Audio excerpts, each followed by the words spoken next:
দর্শক বিরতির আগে যেমনটি বলছিলাম যে মঙ্গলবার রাতেই দলের সাথে টিম হোটেলে যোগ দিয়েছেন হামজা চৌধুরী।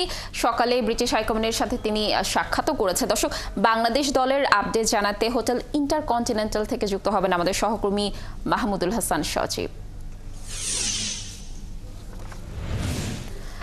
সজীব, আজ হামজা চৌধুরী ও বাংলাদেশ দলের কি কি অ্যাক্টিভিটিস রয়েছে, প্রেস কনফারেন্সের ব্যাপারে কি তথ্য রয়েছে? আর সাথে আরও একটি প্রশ্ন রাখতে চাচ্ছি যে ফাহমিদুল ইস্যুতে বাফুফের সভাপতি ও ক্রীড়া উপদেষ্টার বৈঠক হওয়ার কথা রয়েছে, এ বিষয়ে কোনো আপডেট রয়েছে কিনা জানাবেন। আপনি যেমনটা বলছিলেন যে আসলে হামজা চৌধুরী আসার পর থেকে কিন্তু বাংলাদেশে একেবারে সবকিছু ফুটবল অঙ্গন কিন্তু জ্বলে উঠেছে। আজকে যদি অ্যাক্টিভিটিসের কথা বলি, হামজা চৌধুরী আসার পর একটু পরে প্রেস কনফারেন্স শুরু হওয়ার কথা, অর্থাৎ একটার পরে প্রেস কনফারেন্স শুরু হবে। ইতিমধ্যে কিন্তু বাফুফের সভাপতির দাবি দেওয়া থেকে শুরু করে যারা ঊর্ধ্বতন কর্মকর্তা রয়েছেন তারা টিম হোটেলে এসে যোগ দিয়েছেন এবং অ্যাক্টিভিটিস ফটো সেশন হওয়ার কথা।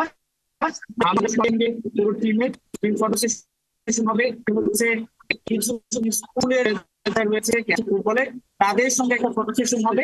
এরপর একটা প্রেস কনফারেন্স হওয়ার কথা এবং সবশেষে যে বিষয়টা নিয়ে আপনি ফাহমিদুল ইসলামের ইস্যুতে, সেই ইস্যু নিয়ে ক্রীড়া উপদেষ্টা আহমদ শফিক ভুঁইয়ার সঙ্গে আলোচনা অর্থাৎ বাফুফের সভাপতি আওয়ালের তো দাবি তাওয়াল এসে পৌঁছেছেন। তিনি আমরা যেমনটা দেখতে পেয়েছিলাম টিম প্লেয়ারদের সঙ্গে দেখা করেছেন, প্লেয়ারদের সাথে হামজা চৌধুরীর সঙ্গে তিনি কথা বলে বসেছেন।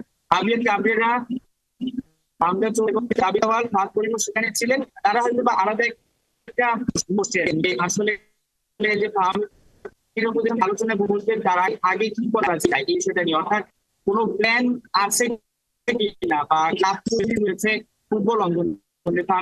পরে আমরা গতকাল দেখতে পেয়েছি বাফুফের ভবনের সামনে কিন্তু অনেকে জড়ো হয়েছে। বাংলাদেশের ফুটবলের এমন কখনো যে একজন ফুটবলার তিনি একজন জাতীয় দলের হয়ে হয়নি কিংবা কোন রকম তার অর্জন যে রয়েছে সেটা কিন্তু নয়। মাত্র 18 বছর বয়স ফাহমিদুলের, কিন্তু এই 18 বছরের যে তরুণ তাকে ঘিরে কিছু সাধারণ একটা আলাদা রকম ভালোবাসা কাজ করছে।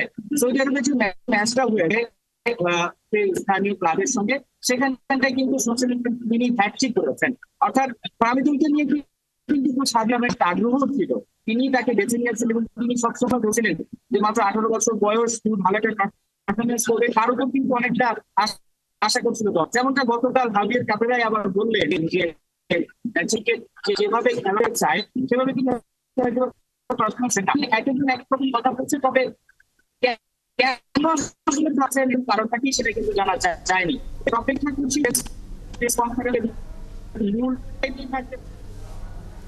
সজীব, ধন্যবাদ আমাদের সাথে যুক্ত থাকার জন্য। আমরা নিশ্চয়ই আপনার মাধ্যমে হামজা চৌধুরীর আরো তথ্য দর্শকদের জানানোর চেষ্টা করব।